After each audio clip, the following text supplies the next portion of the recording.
नमस्कार दोस्तों, आज मैं क्लॉक का पार्ट 4 लेकर आया हूँ। इससे पहले वाले पार्ट में हम लोगों ने देखा था कि क्लॉक में 3 तरीके से मैंने बताया था आपको कि स्ट्रेट लाइन जिसमें कोइंसाइड होता है और दोनों सुई कोइंसाइड करता है, दोनों सुई ऑपोजिट डायरेक्शन में होता है, वो स्ट्रेट लाइन में हम लोग कंसीडर करते हैं। मतलब एक 0 डिग्री और एक 180 डिग्री और उसके बाद राइट एंगल। तो ये सारी चीज़ों का मैंने चर्चा किया था और फिर उसके बाद मैंने स्पेसिफिकली मैंने आपको बताया था कि कैसे घड़ी में 2 सुई कोइंसाइड करता है और 1 घंटे में कितनी बार करता है, 12 घंटे में कितनी बार करता है, 24 घंटे में कितनी बार करता है। तो ये सारी बातें मैंने आपको पार्ट 3 में बताया था और आज मैं पार्ट 4 लेकर आया हूँ। और आज जो मैं बताने वाला हूँ कि घड़ी में जो दोनों सुई होता है वो विपरीत दिशा में 1 घंटे में कितनी बार होता है, 12 घंटे में कितनी बार होता है और 24 घंटे में कितनी बार होता है। इसको आज अच्छे तरीके से समझने की कोशिश करेंगे और मैं कोशिश करूँगा कि अच्छे से एक्सप्लेन करूँ ताकि आपको जो भी आज मैं बताऊँ वो आपके दिमाग में बिल्कुल हमेशा के लिए बैठ जाए। तो स्टार्ट करते हैं। सबसे पहले मैंने जो यहाँ पे नोट किया है उसको मैं एक बारी पढ़ देता हूँ। How many times does the hands of a clock be in opposite direction in 1 hour, 12 hour, 24 hour. इसका मतलब ये है कि अगर मैं एनालॉग क्लॉक की बात करूँ तो उसमें जो दोनों सुई है, मिनट वाला और घंटे वाला सुई, 1 घंटे में कितनी बार विपरीत होगा, 12 घंटे में कितनी बार विपरीत होगा और 24 घंटे में कितनी बार विपरीत होगा या ऑपोजिट डायरेक्शन में होगा। तो स्टार्ट करते हैं। सबसे पहले हम देखते हैं कि 1 घंटे में कितनी बार ऑपोजिट होता है। ठीक है, समझने की कोशिश करते हैं। ऑपोजिट का मतलब ऐसा समझो कि अगर ऐसे है, इस तरीके से आपका आर हैंड है तो मिनट वाला एकदम ऐसा होगा। ठीक है, इसको कहते हैं ऑपोजिट, मतलब 180 डिग्री। ठीक है, ऑपोजिट डायरेक्शन में होने का मतलब, ऑपोजिट डायरेक्शन में होने का मतलब हो गया, डायरेक्शन का मतलब हो गया 180 डिग्री की बात कहा जा रहा है। अच्छा, 180 डिग्री का मतलब कितना? 180 डिग्री का मतलब हो गया 30 मिनट्स। दोनों के बीच में कितना होगा? मिनट के फॉर्म में अगर देखें, मिनट के सेंस में देखें तो 30 मिनट का डिफरेंस होगा और ऐसे देखें तो 180 डिग्री दिख रहा है। इसी तरीके से आप इधर से कंसीडर करोगे तो ऐसे भी कर सकते हैं, तो इस तरीके से ऑपोजिट। ठीक है, तो दोनों सुई ऑपोजिट 1 घंटे में कितनी बार होता है? तो देखो, 1 घंटे में दोनों सुई ऑपोजिट जो होता है वो एक ही बारी होता है ना। जैसे आप 1 से 2 की बात करोगे, 2 से 3 की बात करोगे तो आप ध्यान से देखोगे घड़ी के दोनों सुई को, तो 1 घंटे के दरमियान वो एक ही बार ऐसे ही ऑपोजिट होता है। ठीक है, एक बार ऑपोजिट होगा। ठीक है, तो 1 घंटे में दोनों सुई कितनी बार ऑपोजिट होगा? दोनों सुई का मतलब है आर हैंड और मिनट हैंड, तो 1 टाइम्स ये होता है ऑपोजिट। ठीक है, उसके बाद अगर मैं 12 आवर्स की बात करूं, ठीक है, 12 घंटे की बात करूं तो कितनी बार होगा? तो 12 घंटे में जो होता है दोनों सुई 11 बारी, 11 टाइम्स ऑपोजिट होता है।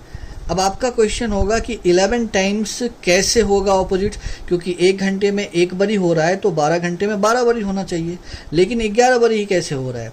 तो देखो, यहाँ पे एक बात है, मैं एक टाइम बता देता हूँ आपको जो काफ़ी इंपॉर्टेंट है। जैसे मैंने कोइंसाइड में बताया था आपको 11 से लेके 1 तक, जिसमें 1 बारी 12 पे ही कोइंसाइड कर रहा था। उसी तरीके से ऑपोजिट में क्या होता है कि आप 5 से 7 का लेके आओ टाइम, मतलब 5 से 6 का और फिर 6 से 7 का। ठीक है, तो देखो, सबसे पहले अगर आप ध्यान से देखोगे तो मैं पहले इसको 5 बजा लेता हूँ, है ना। तो 5 कुछ ऐसे बजेगा, इस तरीके से 5 बज गया। अब ये क्या होगा? अब ये मिनट वाला हैंड रोटेट करेगा। आपको ध्यान देना है कि ऑपोजिट कहाँ पे होगा। जब ये रोटेट करके 12 पे आएगा तो जो ये घंटे वाला सुई जो होगा, आर वाला हैंड, वो एकदम 6 पे आ जाएगा। तो मतलब यहाँ पे ऑपोजिट हुआ, कहाँ पे? 6 पे, 6 o'clock पे। उसके बाद नेक्स्ट अगर आप ध्यान से देखोगे तो फिर ये मिनट वाला हैंड रोटेट करेगा तो शॉर्ट वाला हैंड ये 7 पे होगा और ये वाला यहाँ पे होगा। तो मिनट वाला हैंड कहाँ पे आ गया? यहाँ पे 7 बज गया। तो 5 से 6 और 6 से 7, अभी तक देखा जाए तो जो 6 है यहाँ पे एक बार ऑपोजिट हुआ है, जबकि यहाँ 2 घंटा हो गया ना, 5 से 6, 6 से 7 2 घंटा हो गया, लेकिन अभी तक ऑपोजिट कितनी बार हुआ, एक बार ही ऑपोजिट हुआ। ठीक है, एक बार ही ऑपोजिट हुआ। अगली बार ऑपोजिट होने के लिए इसको 7 बजकर कुछ मिनट होना पड़ेगा, तो 7 बजकर कुछ मिनट होगा तो वो 7 और 8 के इंटरवल में कंसीडर हो जाएगा। ठीक है, तो इसका मतलब है एक बारी लैप्स कर चुका है, एक बारी लैप्स कर गया। वही एक बारी लैप्स होने की वजह से 12 घंटे में जो होता है 11 बारी ही ऑपोजिट होता है। ठीक है, तो ये बात आपको, मुझे ऐसा लगता है, क्लियर हो जाएगा अगर वीडियो को देखोगे तो। अब 24 घंटे की बात कर लेते हैं। तो 24 घंटे में कुछ नहीं करना होता है। 24 घंटे में जो 12 घंटे में हुआ है उसी को आप 2 टाइम्स कर लो। तो 12 घंटे में हुआ है कितना, 11 बारी ऑपोजिट हुआ है। तो पूरा अगर मैं 24 घंटे की बात करूं, 24 घंटे की बात करूं तो इसी को आपको क्या करना है, इंटू 2 करना है। तो 11 इंटू 2 कर लेते हैं तो ये हो जाएगा कितना, 22 टाइम्स। तो पूरा 24 घंटे में 22 टाइम्स ऑपोजिट होगा। तो ये बात आपके जो मैंने अभी बताया है वो क्लियर हो जाएगा आपका अगर आप ध्यान से वीडियो को देखोगे। 1 घंटे में एक बारी, 12 घंटे में 11 बारी। 11 बारी क्यों, क्योंकि 5 से 6, 6 से 7 के बीच में 2 घंटा होता है, लेकिन एक ही बार ऑपोजिट होता है, वो 6 पे होता है। ठीक है, 6 o'clock पे, इसीलिए एक लैप्स करता है। तो 12 घंटे में 11 बारी होता है। और 24 घंटे में सिर्फ क्या करना है, 12 घंटे में जितना है उसको 2 टाइम्स करना है, तो 22 टाइम्स हो जाएगा। अब चलते हैं नेक्स्ट पॉइंट पे। देखो, अगला एक क्वेश्चन में लेकर आया हूँ, कोइंसाइड और ऑपोजिट दोनों को मिला करके। ये काफ़ी इंपॉर्टेंट क्वेश्चन है, इसको ध्यान से समझना। और ज़्यादातर बच्चे इसमें गलती कर ही देते हैं, और वैसे भी लोगों से ज़्यादा गलती होती है। इसमें क्या कह रहा है, how many times does the hands of a clock be in a straight line, be in a straight line in a day. Straight line का मतलब सीधी रेखा, सीधी रेखा में है। ठीक है, और अ डे का मतलब हो गया 24 घंटे की बात करा जा रहा है। ठीक है, 24 आवर की बात करा जा रहा है। तो इसका मतलब हो गया कि घड़ी में जो दोनों सुई है 24 घंटे में कितनी बार सीधी रेखा में होगी। इस क्वेश्चन का मतलब ये हो गया। तो कितनी बार सीधी रेखा में होगी, तो सबसे पहले तो मुझे ये समझना है कि स्ट्रेट लाइन का मतलब होता क्या है। तो स्ट्रेट लाइन का मतलब मैंने आपको बताया था कि घड़ी में जो कोइंसाइड होता है, कोइंसाइड होता है, कोइंसाइड एंगल मतलब जब दोनों सुई एक दूसरे से मिलती है, मतलब 0 डिग्री। और एक बताया मैंने ऑपोजिट होता है, एक होता है ऑपोजिट एंगल।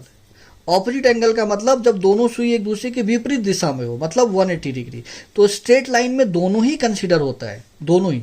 तो कोइंसाइड जो होता है वो पूरे 24 घंटे में, पूरे 24 घंटे में कितना होता है, कितनी बारी कोइंसाइड होता है, 22 टाइम्स होता है। मतलब एक सुई दूसरे सुई से पूरे 24 घंटे में 22 बार मिलती है। उसी तरीके से 180 डिग्री है, तो 24 घंटे में दोनों सुई एक दूसरे के ऑपोजिट कितनी बारी होगी, तो 24 घंटे में ये भी 22 टाइम्स ही होता है। ठीक है, ये भी 22 टाइम्स होता है। तो दोनों को अगर मैं मिला दूं एक साथ, और कहा जा रहा है सीधी रेखा, सीधी रेखा में दोनों आता है, इस बात का ध्यान रखना। तो 22 टाइम्स ये वाला हो जाएगा, 22 टाइम्स ये वाला हो जाएगा। तो इसका जो करेक्ट आंसर होगा वो 44 टाइम्स होगा।